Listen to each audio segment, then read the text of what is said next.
¿Cuándo estuviste segura de que estabas a punto de perder a tu mejor amiga? Valentina apareció en mi puerta con un ojo morado y dijo que hoy era el día en que buscaríamos sus cosas de la casa de su padre mientras estaba en el trabajo. Llevaba meses rogándole que se fuera desde que él le rompió la muñeca, y ver su cara toda hinchada me hacía querer matarlo yo misma. Condujimos a su casa en silencio, mis nudillos blancos en el volante, ambas sabiendo que tal vez teníamos 2 horas antes de que terminara su turno. La casa apestaba a cerveza y cigarrillos, botellas por todas partes, y yo seguía revisando la ventana cada pocos segundos mientras metíamos su ropa en bolsas de basura. Mi corazón se detuvo cuando escuché su camioneta llegar afuera, ese sonido de escape roto que había aprendido a temer. Valentina hizo un gemido horrible y supe que estábamos jodidas porque su padre ya estaba tambaleándose hacia la puerta principal, borracho en medio de su día laboral. Se estrelló a través de la puerta y nos vio con las bolsas y su cara se puso morada de rabia. ¿Qué demonios creen que están haciendo? Rugió, saliva volando de su boca. Intenté explicar, pero mi voz salió temblorosa y asustada, lo que me hizo odiarme a mí misma, porque le prometí a Valentina que la protegería. Cerró la puerta detrás de él tan fuerte que las paredes temblaron, atrapándonos, y cuando Valentina intentó razonar con él le dio una bofetada tan fuerte que golpeó la pared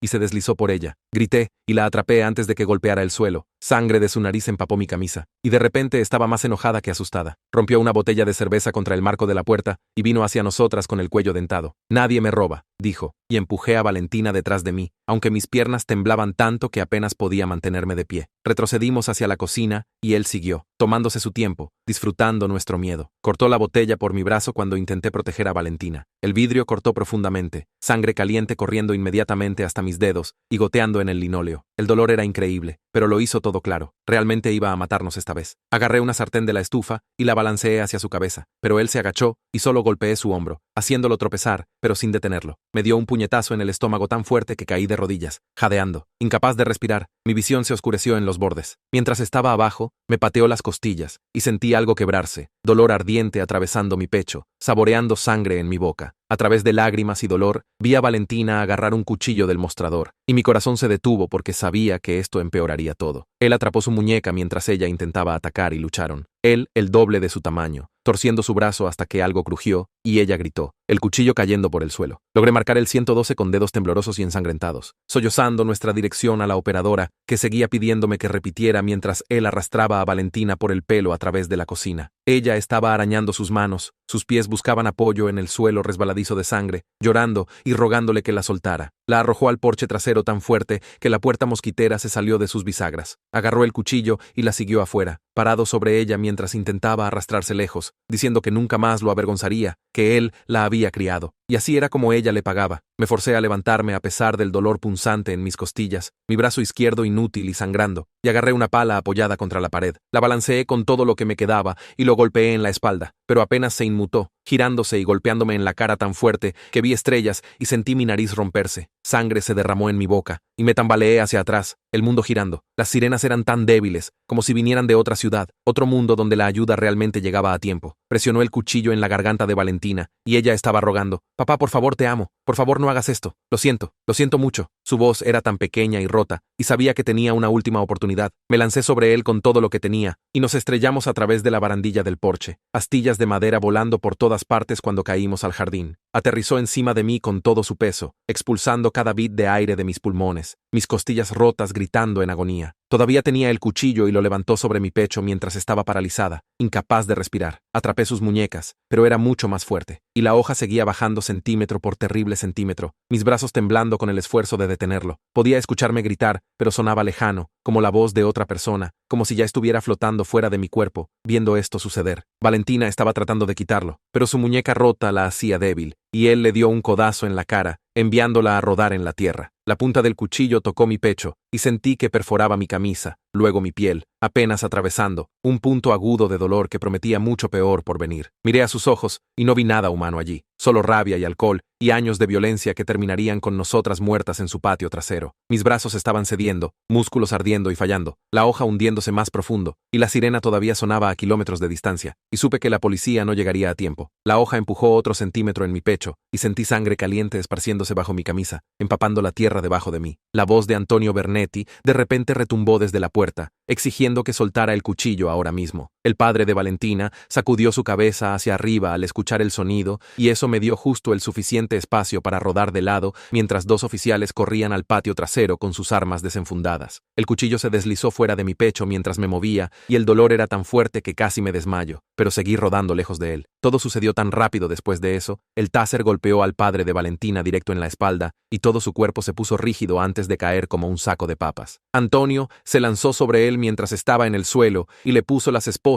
mientras otro oficial llamaba a las ambulancias por su radio. Valentina se arrastró hacia mí a través de la tierra y la sangre todavía salía de su nariz en ese flujo constante que me asustaba más que mis propias heridas. Los paramédicos aparecieron y comenzaron a trabajar en mí, justo ahí en la tierra, mientras más policías arrastraban al padre de Valentina, y él estaba gritando que pagaríamos por esto y que nos mataría a ambas cuando saliera. Seguían haciéndome preguntas sobre dónde dolía y si podía mover mis dedos, pero todo en lo que podía concentrarme era asegurarme de que alguien estuviera ayudando a Valentina también. Los vi ponerle una férula en su muñeca y revisar su cabeza donde él la había golpeado, y ella seguía tratando de decirles que estaba bien, aunque obviamente no lo estaba. Me cargaron en la ambulancia primero, y esta enfermera llamada Alana Crawford cortó mi camisa con tijeras para mirar la herida del cuchillo. Me dijo que tuve suerte porque no tocó los órganos principales, pero necesitaría puntos y probablemente un montón de pruebas para asegurarme de que nada interno estuviera dañado. Todo en lo que podía pensar era si Valentina estaba bien en la otra ambulancia detrás de nosotras, y seguía preguntándole a Alana si sabía algo, pero ella solo seguía trabajando en mi pecho. En la sala de emergencias, me llevaron pasando a Valentina en su camilla, y nos agarramos las manos solo por un segundo, antes de que nos llevaran en direcciones diferentes. Su cara estaba tan hinchada que apenas podía ver sus ojos, y ella estaba llorando, y diciendo que lo sentía una y otra vez, como si algo de esto fuera su culpa. Me llevaron a esta sala de trauma, donde Alana comenzó a coser la herida del cuchillo, mientras otra enfermera limpiaba todos los otros cortes. Enumeraba todo en voz alta para alguien que escribía en una computadora, y era peor de lo que pensaba, con costillas rotas, y tal vez una conmoción cerebral, y todas estas heridas defensivas en mis brazos, más ese corte profundo de vidrio que necesitaba sus propios puntos. Alana seguía tomando fotos con esta cámara especial para evidencia y diciéndome lo valiente que era, pero solo me sentía vacía y cansada, y todo dolía tanto que quería llorar. El detective Elliot Griffith apareció mientras todavía estaba en la cama del hospital y preguntó si podía dar una declaración sobre lo que pasó. Le conté todo, mientras lo grababa en este pequeño dispositivo, y mi voz seguía temblando cuando llegué a la parte del cuchillo entrando en mi pecho. Preguntó sobre los meses antes de hoy y expliqué sobre la muñeca rota de Valentina y todas las otras veces que su padre la lastimó y cómo había estado tratando de que se fuera. Maya Domínguez de Servicios Sociales entró a continuación y comenzó a hablar sobre dónde iría Valentina, ya que no podía volver a casa. Explicó que Valentina necesitaría un hogar de acogida de emergencia comenzando esta noche, y comencé a llorar porque nunca habíamos estado separadas después de algo tan malo y no sabía cómo lo manejaría sola. Maya dijo que entendía, pero el Estado tenía reglas sobre la colocación y tenían que encontrar un lugar seguro inmediatamente. Prometió que tratarían de encontrar una buena familia que entendiera el trauma, pero eso no me hizo sentir mejor sobre Valentina estando con extraños. Finalmente, me dejaron ver a Valentina antes de darme el alta, y ella estaba tan drogada por los analgésicos que apenas podía mantener los ojos abiertos. Su muñeca estaba en este gran yeso blanco y había vendas en su cara, y se veía tan pequeña en esa cama de hospital. Sostuve su mano buena y prometí que superaríamos esto juntas, pero ella solo miraba al techo y susurraba que lo sentía por haberme lastimado, y nada de lo que dije pudo convencerla de que no era su culpa. Mi mamá Piper apareció para llevarme a casa, y en el segundo en que vio mis vendas y moretones, comenzó a llorar tan fuerte que la enfermera tuvo que traerle pañuelos. Seguía tocando mi cara muy suavemente, como si tuviera miedo de que me rompiera, y preguntando si estaba segura de que podía irme. El viaje a casa fue en su mayor parte silencioso, excepto por ella preguntando si tenía hambre, y fue cuando me di cuenta de que no había comido nada desde el desayuno del día anterior. Dijo que haría lo que quisiera, pero ni siquiera podía pensar en comida con todo lo que había pasado. Los analgésicos que me dieron estaban haciendo todo borroso, pero no podía dejar de pensar en Valentina sola con extraños, y su padre ahí afuera en algún lugar, probablemente pagando fianza pronto. Mamá me ayudó a subir las escaleras a mi cuarto, y vi que ya había preparado el sofá con almohadas extra y mantas, como si supiera que no podría acostarme con las costillas rotas. Se sentó en el borde de mi cama y sostuvo mi mano mientras trataba de no llorar por dejar a Valentina en el hospital. Esa primera noche, no pude cerrar mis ojos sin ver el cuchillo viniendo hacia mi pecho una y otra vez. Seguía buscando mi teléfono en la mesita de noche cada pocos minutos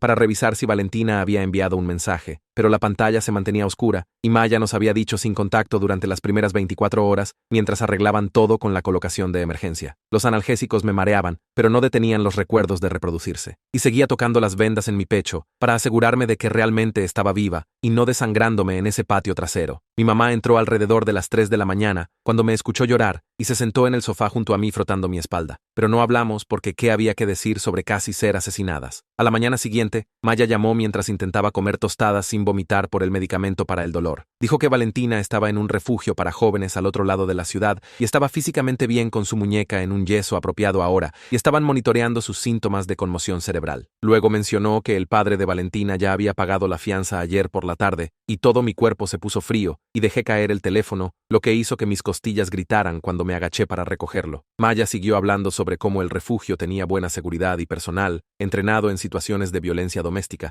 pero todo en lo que podía pensar era en él ahí afuera en algún lugar, probablemente borracho y enojado y planeando qué hacer después. Antonio Bernetti apareció en nuestra casa esa tarde en su ropa normal, en lugar de su uniforme, y me ayudó a llenar papeles para una orden de protección de emergencia. Explicó que era solo un pedazo de papel, pero si el padre de Valentina lo violaba, podían arrestarlo inmediatamente sin esperar a que sucediera otro crimen. Sus manos eran gentiles ayudándome a firmar con mi brazo vendado, y escribió su número de celular personal en una tarjeta diciéndome que llamara en cualquier momento, día o noche, si veía esa camioneta o me sentía insegura. 2 días después, todas tuvimos que ir al tribunal para la audiencia de emergencia sobre una orden de alejamiento más larga, y mi mamá tuvo que ayudarme a vestirme porque todavía no podía levantar mis brazos sin llorar. El detector de metales del tribunal sonó por las grapas en mi herida del pecho, y la cara del guardia de seguridad se puso blanca cuando levanté mi camisa para mostrarle por qué. Tuvimos que esperar en este pasillo frío que olía a limpiador de pisos y café viejo, y seguía mirando alrededor buscando a Valentina, pero Maya dijo que no podíamos sentarnos juntas ya que éramos ambas testigos. Cuando finalmente trajeron a Valentina, se veía tan pequeña en ropa que no era suya del refugio, y su cara todavía estaba hinchada y amarilla con moretones viejos. Hicimos contacto visual por solo un segundo antes de que la llevaran al otro lado de la sala del tribunal, y ella trató de sonreír, pero salió mal y roto. Luego trajeron a su padre a través de una puerta diferente, y todo mi cuerpo comenzó a temblar tan fuerte que Dana Wilcox, la defensora de víctimas, tuvo que agarrar mi brazo y ayudarme a mi asiento. Llevaba un traje y se había afeitado, y estaba tratando de verse respetable, pero todavía podía ver al monstruo que sostuvo ese cuchillo sobre mí, y pensé que vomitaría justo ahí en la corte. Valentina ni siquiera volteó su cabeza para mirarlo, y mantuvo sus ojos en su regazo, mientras sus hombros temblaban con llanto silencioso. La jueza miró las fotos del hospital que la fiscal le mostró, y vi su cara ponerse más dura con cada foto de nuestras heridas. El abogado del padre de Valentina comenzó a argumentar sobre derechos parentales, y cómo esto era un asunto familiar que se salió de control. Pero la jueza lo interrumpió después de ver la foto de mi herida en el pecho con la regla al lado,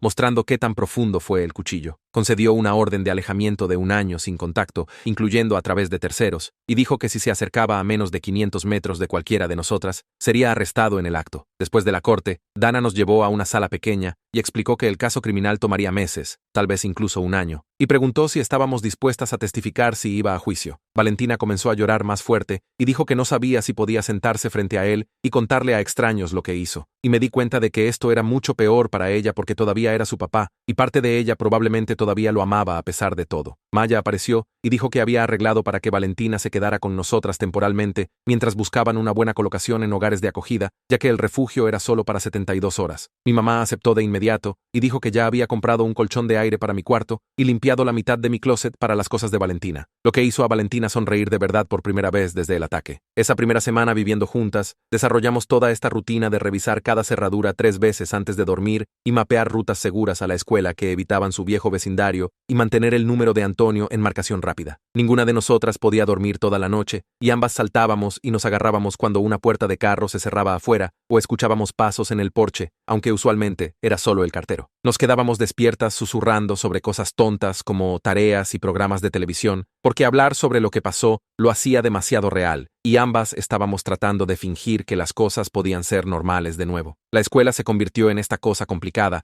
porque todos sabían lo que había pasado por las noticias, y todos nos trataban como si estuviéramos hechas de vidrio, que podría romperse si decían algo malo. Algunos chicos venían y hacían estas preguntas invasivas sobre el ataque como si fuéramos algún tipo de entretenimiento, y otros literalmente cruzaban el pasillo para evitarnos, como si el trauma fuera contagioso. Comenzamos a almorzar en la oficina de la consejera, solo para escapar de todas las miradas fijas y los susurros que nos seguían a donde fuéramos. 3 semanas después de mudarse con nosotras, estaba en clase de química cuando cuando la voz de la directora vino por el intercomunicador, diciendo que estábamos entrando en confinamiento inmediato y todos necesitaban alejarse de las ventanas. Mi estómago cayó, porque los confinamientos solo pasaban para amenazas reales, no simulacros. Y agarré mi teléfono debajo de mi escritorio para enviarle un mensaje a Valentina, que estaba en inglés, pasillo abajo. Ella respondió que alguien vio la camioneta de su padre en el estacionamiento y llamó a la oficina, y mis manos comenzaron a temblar tan fuerte que apenas podía escribir de vuelta. Nos quedamos agachadas debajo de nuestros escritorios por 40 minutos, mientras los policías buscaban toda la escuela y el estacionamiento. Pero para cuando llegaron allí, su camioneta se había ido. Solo marcas de llantas mostrando que se había ido rápido, cuando vio los carros de policía llegando. La directora dijo por el intercomunicador que la amenaza había pasado, pero tendríamos salida temprana. Y cuando encontré a Valentina en el pasillo, estaba llorando y temblando, porque sabía que había violado la orden de alejamiento, lo que significaba que habría una orden de arresto contra él. Antonio nos llamó esa tarde para confirmar que habían presentado el reporte de violación y cada policía en el condado lo estaría buscando. Pero eso no nos hizo sentir más seguras porque sabíamos que estaba ahí afuera en algún lugar observando y esperando. Esa misma semana, la primera factura médica comenzó a llegar en nuestro buzón, sobres gruesos del hospital con números que hicieron que la cara de mi mamá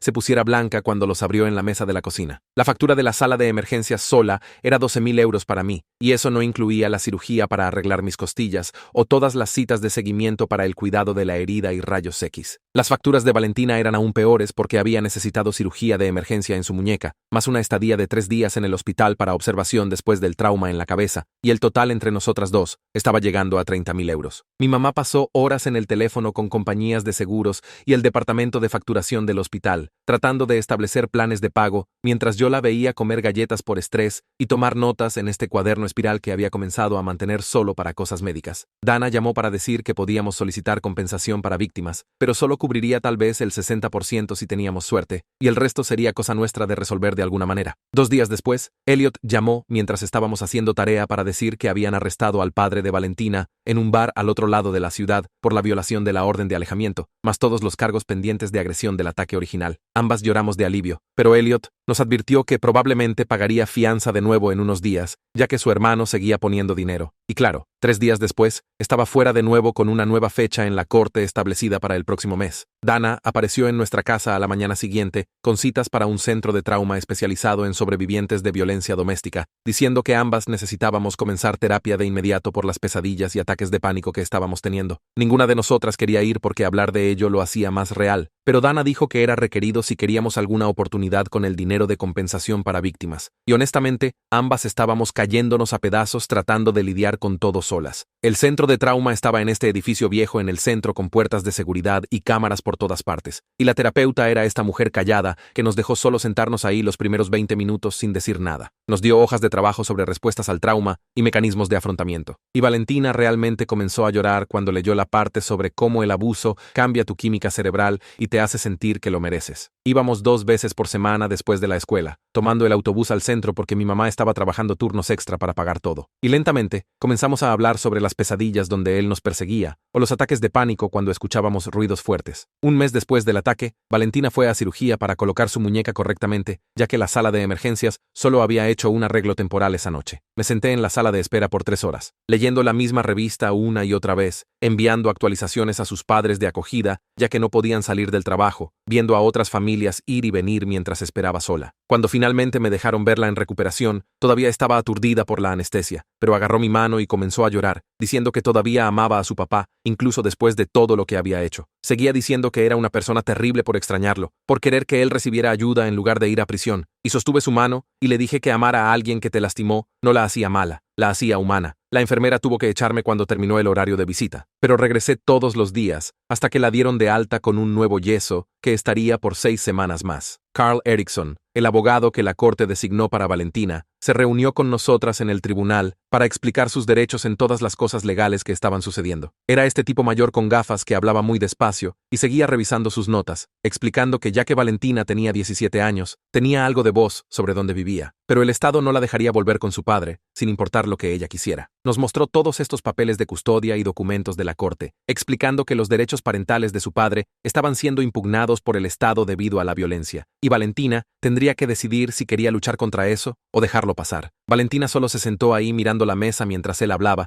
y podía ver que estaba abrumada por todas las palabras legales y decisiones que tenía que tomar sobre alguien que todavía amaba a pesar de todo. Una semana después, la fiscal llamó a Dana para decir que estaban ofreciendo al padre de Valentina un acuerdo para evitar el juicio. 5 años de prisión con posibilidad de libertad condicional en 2 si completaba programas de manejo de ira y abuso de sustancias, más una orden permanente de no contacto con ambas. Dana vino a explicárnoslo, diciendo que era en realidad un acuerdo decente, considerando que algunos casos de violencia doméstica recibían menos tiempo o solo libertad condicional. Pero para mí, 5 años parecían nada comparado con él, casi matándonos. La fiscal necesitaba saber si apoyábamos el acuerdo o queríamos presionar por un juicio donde podría recibir más tiempo, pero también podría recibir menos si el jurado sentía pena por él, y teníamos 2 semanas para decidir. Valentina pasó esas 2 semanas yendo y viniendo, escribiendo listas de pros y contras, llamando a Dana a todas horas para hacer preguntas sobre lo que significaría un juicio. No quería sentarse en una sala del tribunal y describir todo lo que pasó. No quería ser interrogada por el abogado de su padre que trataría de hacer parecer que estaba mintiendo o exagerando, pero también quería que él enfrentara consecuencias reales por una vez. Le dije que apoyaría lo que decidiera, pero verla luchar para elegir entre protegerse a sí misma y querer justicia fue una de las cosas más difíciles que había visto. Dana sugirió que probáramos un grupo de apoyo para sobrevivientes de abuso que se reunía en el centro comunitario los martes por la noche, diciendo que podría ayudar a escuchar de otras personas que habían pasado por cosas similares. Aparecimos y encontramos un círculo de sillas y unas 10 personas más, en su mayoría mujeres, pero también algunos hombres, todos viéndose tan nerviosos como nos sentíamos. La facilitadora dejó que todos compartieran tanto o tan poco como quisieran, y escuchar a otras personas describir años de violencia y miedo nos hizo darnos cuenta de que no estábamos solas en esto. Valentina realmente habló por primera vez sobre cómo el abuso comenzó cuando era pequeña, cómo su papá se disculpaba y era agradable por semanas después de cada incidente, cómo aprendió a esconder moretones e inventar excusas para huesos rotos. Otras personas asintieron y compartieron historias similares, y al final de la reunión habíamos intercambiado números con algunas personas de nuestra edad que realmente entendían por lo que estábamos pasando. 2 meses después del ataque, Maya finalmente llamó con buenas noticias sobre encontrar una colocación en hogar de acogida para Valentina, con una familia especializada en casos de trauma y con experiencia con adolescentes que habían pasado por violencia. Vivían al otro lado de la ciudad, pero todavía en nuestro distrito escolar, lo que significaba que Valentina no tendría que cambiar de escuela, además de todo lo demás con lo que estaba lidiando. Los conocimos en la oficina de Maya, esta pareja de unos 40, con hijos adultos propios que parecían genuinamente amables y pacientes, cuando Valentina apenas habló durante toda la reunión. Nos mostraron fotos del cuarto de Valentina en su casa, un espacio pequeño pero limpio con una cerradura en la puerta de la cual solo ella tendría la llave, y prometieron que entendían que necesitaba tiempo y espacio para sanar. La noche antes de que Valentina se mudara con ellos, nos quedamos despiertas hasta las 4 de la mañana en mi cuarto. Nos sentamos en mi cama rodeadas de las pocas cosas que tenía, doblando y redoblando su ropa, solo para tener algo que hacer con nuestras manos. Seguía agradeciéndome por salvar su vida, y yo seguía recordándole sobre la pala que balanceó contra su cabeza cuando él me tenía en el suelo. Hicimos promesas de seguir siendo mejores amigas, sin importar lo que pasara después, ambas asustadas de que vivir separadas cambiaría todo. Los padres de acogida la recogieron a la mañana siguiente, y vi su carro desaparecer por mi calle, sintiéndome como si alguien hubiera arrancado parte de mi pecho. Vivir separadas nos golpeó más fuerte de lo que esperábamos. Nos enviábamos mensajes constantemente durante el día, pero no era lo mismo que tenerla justo ahí cuando venían las pesadillas. Me preocupaba por ella estando sola con todos esos pensamientos oscuros que se arrastraban en la noche. Ella se preocupaba por mí, lidiando con el estrés de mi mamá sobre las facturas médicas que seguían llegando. Mi mamá trató de esconder los avisos de cobro, pero los vi apilándose en el mostrador de la cocina. 3 semanas después de que Valentina se mudara al hogar de acogida, tuvimos que volver a la corte para la audiencia del acuerdo. Dana nos encontró afuera del tribunal y nos guió a través de lo que pasaría. El padre de Valentina se levantó en su overol naranja y realmente admitió lo que hizo como parte del acuerdo. Su voz estaba plana y sin emoción mientras describía apuñalarme y golpear a Valentina. Las palabras salieron como si estuviera leyendo una lista de compras, no confesando haber casi matado a su hija y su amiga. Valentina necesitaba escucharlo asumir responsabilidad, aunque ambas sabíamos que no quiso decir ni una palabra. La jueza aceptó el acuerdo y lo sentenció a 4 años con crédito por el tiempo ya cumplido. Recibiría manejo de ira obligatorio y tratamiento de abuso de sustancias en prisión. 4 años no eran ni cerca de suficiente por lo que hizo, pero al menos Valentina no tendría que testificar y revivir todo en el estrado. Dana dijo que tuvimos suerte de conseguir tanto, ya que los casos de violencia doméstica a menudo recibían sentencias más ligeras. 4 años se sentían como una eternidad cuando tienes 17 años. 3 meses después del ataque, mis costillas finalmente dejaron de doler cada vez que respiraba profundo. La cicatriz del cuchillo en mi pecho todavía estaba roja y levantada. un feo recordatorio cada vez que me cambiaba. Alana me había dicho durante una cita de seguimiento que se desvanecería a blanco eventualmente. Solo otra cicatriz para añadir a la colección de ese día. La familia de acogida de Valentina resultó ser gente realmente buena, que realmente se preocupaba por ayudarla a construir un futuro. La ayudaron a aplicar para programas de vida independiente, ya que cumpliría 18 en unos meses. Llenó aplicaciones en su mesa de cocina, determinada a lograrlo por su cuenta, en lugar de envejecer fuera del sistema de acogida, sin tener a dónde ir. Me sentaba con ella a veces, ayudando con el papeleo y viéndola planear algo más allá de solo sobrevivir cada día. La escuela se convirtió en un desafío completamente diferente para ambas. No podíamos concentrarnos durante las pruebas estandarizadas, nuestras mentes vagaban a ese día, o saltábamos con cada ruido fuerte en el pasillo. Nuestra consejera nos consiguió acomodaciones para tiempo extra en las pruebas y un cuarto tranquilo para hacerlas. Dana seguía animándonos a no rendirnos con la universidad, aunque parecía imposible pensar tan adelante. La compensación para víctimas finalmente llegó 4 meses después del ataque, cubriendo alrededor del 60% de las facturas médicas. Mi mamá se sentó en la mesa de la cocina con una calculadora, estableciendo planes de pago para el resto. Conseguí un trabajo de medio tiempo en un supermercado para ayudar con dinero, ya que todo el desastre fue mi culpa por involucrarme. Mi mamá me dijo que dejara de decir eso, pero la culpa me comía cada vez que veía su cara preocupada. La terapia realmente comenzó a ayudar a procesar lo que pasó una vez que dejamos de luchar contra ella. Aprendimos sobre respuestas al trauma y por qué nuestros cuerpos reaccionaban de ciertas maneras a los disparadores. La terapeuta explicó por qué saltábamos con las sombras y llorábamos en momentos aleatorios. Entender la ciencia detrás del trastorno de estrés postraumático nos hizo sentir menos locas por no poder simplemente superarlo. La mamá de acogida de Valentina comenzó a enseñarle a manejar en su vieja minivan. Su papá nunca le había dejado aprender, otra forma de controlarla y mantenerla dependiente de él. Iba con ellas a veces, sentada en el asiento trasero, mientras Valentina agarraba el volante con nudillos blancos. Estaba aterrorizada al principio, pero mejoró con cada lección. Verla revisar sus espejos y poner su direccional, realmente en control de hacia dónde iba, hizo que algo se aflojara en mi pecho. Iba a estar bien. Ambas lo estaríamos, incluso si tomaba más tiempo del que queríamos. La mamá de acogida era paciente cuando Valentina se apagaba en señales de alto u olvidaba revisar su punto ciego. Nunca gritó o hizo que Valentina se sintiera tonta por cometer errores. Era la primera vez que veía a un adulto enseñarle algo a Valentina sin hacerla sentir pequeña. Después de un mes de práctica, Valentina podía manejar por el vecindario sin entrar en pánico. Incluso estacionó en paralelo exitosamente entre 2 botes de basura que colocaron en un estacionamiento vacío. Cada pequeña victoria se sentía enorme después de todo lo que habíamos pasado. La primavera llegó y practicamos caminar por el escenario para la graduación. El gimnasio de la escuela caliente y lleno con todos los estudiantes de último año ensayando. La mamá de acogida de Valentina la ayudó a elegir un vestido que cubría las cicatrices en sus brazos, mientras yo usaba mangas largas debajo de mi toga, aunque hacía 28 grados afuera.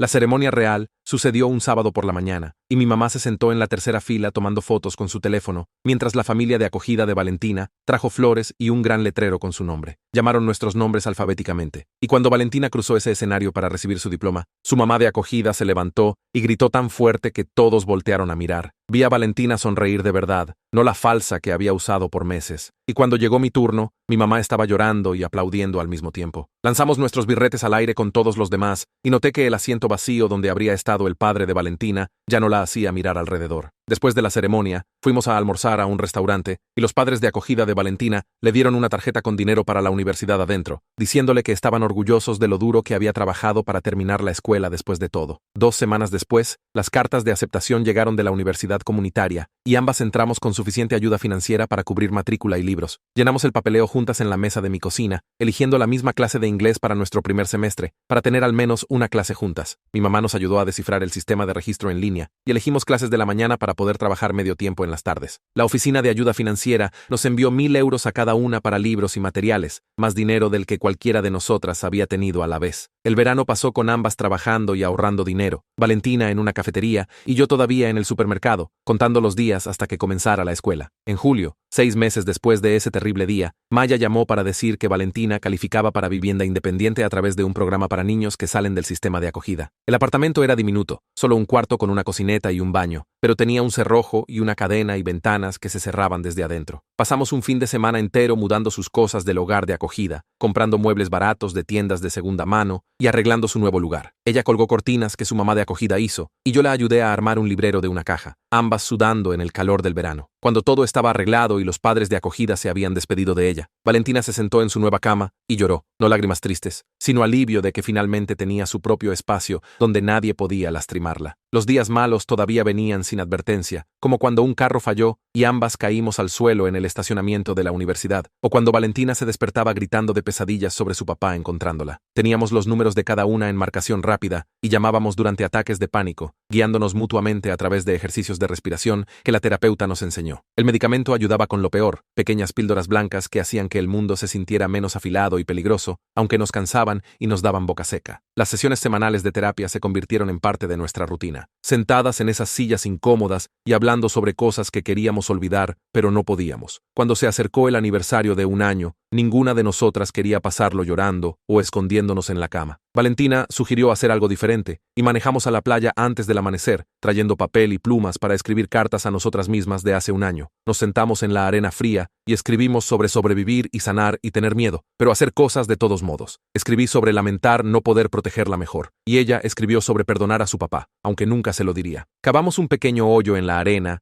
y quemamos las cartas con un encendedor que Valentina compró en una gasolinera, viendo el humo desaparecer en el cielo de la mañana. El fuego era diminuto, pero se sentía importante, como si estuviéramos soltando algo pesado que habíamos cargado. 2 días después, Dana llamó mientras estaba en el trabajo para actualizarnos sobre el estado del padre de Valentina en prisión. Dijo que estaba participando en los programas obligatorios de manejo de ira y abuso de sustancias, no había violado ninguna regla, y no había intentado contactarnos a través de terceros. Su liberación más temprana todavía estaba a 2 años de distancia, y para entonces, ambas tendríamos 19 años con nuestras propias vidas. Dana nos recordó que la orden de no contacto permanecería en efecto incluso después de su liberación, y cualquier violación lo enviaría de vuelta a prisión. La universidad comenzó en agosto, y conocimos a otros estudiantes en nuestra clase de inglés que habían pasado por sus propias cosas malas, aunque la historia de nadie era exactamente como la nuestra. Durante una discusión en clase sobre ensayos personales, una chica habló sobre el novio de su mamá, y otro chico mencionó hogares de acogida, y nos dimos cuenta de que no estábamos tan solas como pensábamos. El campus tenía un grupo de defensa que se reunía los jueves por la noche en el centro estudiantil, sobrevivientes, ayudando a otras sobrevivientes a reconocer señales de advertencia y conseguir ayuda. Comenzamos a ir a las reuniones y después de unas semanas compartimos partes de nuestra historia, manteniendo los peores detalles privados, pero hablando sobre reconocer el abuso y salir. 6 meses en la universidad, éramos personas diferentes de las que habíamos sido hace 1 año. La mayoría de las noches realmente dormíamos sin despertarnos asustadas, aunque ambas todavía revisábamos nuestras cerraduras varias veces. Hicimos amigos que no sabían sobre el ataque, personas que nos conocían como estudiantes universitarias y no víctimas. Las cicatrices todavía estaban ahí, las mías en mi pecho y brazos, las de Valentina en sus muñecas y cara, pero se habían desvanecido a líneas rosas que ya no dolían. Estudiábamos juntas en la biblioteca y íbamos a fiestas a veces, e incluso salíamos con personas que nos trataban bien. Cada día elegíamos seguir adelante, confiar en las personas de nuevo, construir algo mejor de lo que habíamos sobrevivido. Bueno, esa definitivamente fue un viaje para compartir con todos ustedes. Te hace ver las cosas un poco diferente, ¿verdad? Gracias por quedarte conmigo. Dale like al video, ayuda más de lo que piensas.